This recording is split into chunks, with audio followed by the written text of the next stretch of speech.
Profesor Josa, një baratim Shkodër, atjetë nëse është i luks për ju si bëlljusi, duke pas parasysh skuadrën që keni përballë.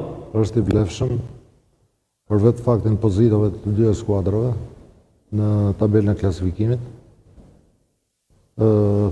Unë para punës do të them që është era parë që dal me që arbitrin përshton ka ndeshje, edhe me drejt përshtoj. Kisha dhe unë nervat e mija në të momente. Po të futemi lojës në përgjësi, bëjmë një pjesë parë deri diku të mirë në pozicionat mbrojtëse, por shkaktuam shumë shpejt fallë dhe këto fallo na futën në zonën tonë. Pavarësisht se Vllaznia nuk ishte rastin e pastër për të shënuar. Përsa para ndeshjes se prisni që do të merret këtë pikë Shkodër dhe e prisni një Vllazni kaq çdobës. Jo, nuk është problemi që unë nuk jam ai që mund të them që Vllaznia ishte shumë e dobët.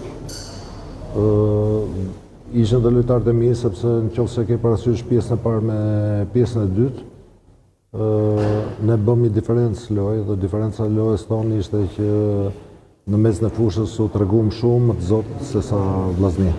Profesor, edhe në fazën e parë ju keni bërë një ndeshje shumë të mirë ndaj Vllaznisë, por Vllaznia fitoi. Çfarë dallimi kishte ndërmjet asaj Vllaznie kundërshtari, pra edhe kësaj Vllaznie? Po dallimet e Vllaznisë nuk mund t'i Vllaznia luante pothuajse me të njëjtën mënyrë loje.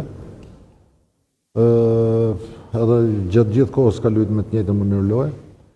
Unë besoj që edhe fazën e parë ne na anulloi gol të cilën ne kishim pretendimet tona.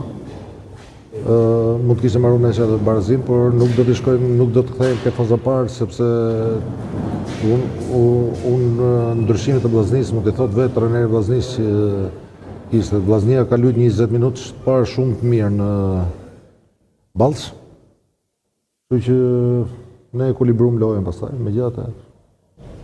Profesor, ky barazim i sotëm Shkodër, sa ndikon për vazhdimsinë? Besoj se është një pikë plus. Një pikë plus normalisht, sepse fund e vonit vjen skuadra për mos të humbë, ka shi një Vllazni agresive. Kur them agresive me kuptimin e mirë të fjalës. Unë jam i kënaqur nga mënyra se si lojtarët e mi u mundun pjesën e dytë, patë një disiplinë më të fortë pjesën e dytë për sa i përket mezit fushës, ku besoj që dhe Vllaznia ra fizikisht. Dhe diçka fundit, që jeni në Loro Boriçi, në një stadium që dhe në Shkodër që keni punuar shumë vite.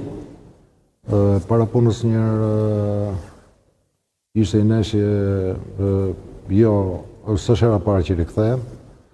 Jam rikthy dhe herë tjera në Loro Boriçi kur gjatë kohës që jam larguar nga skuadra dhe gjej rastin gjithë tifozërinë e Vllaznisë ta uroj për festat të cilat janë në ardhje tashti dhe t'i uroj mirësi sa më të madhe qoftë edhe skuadrës.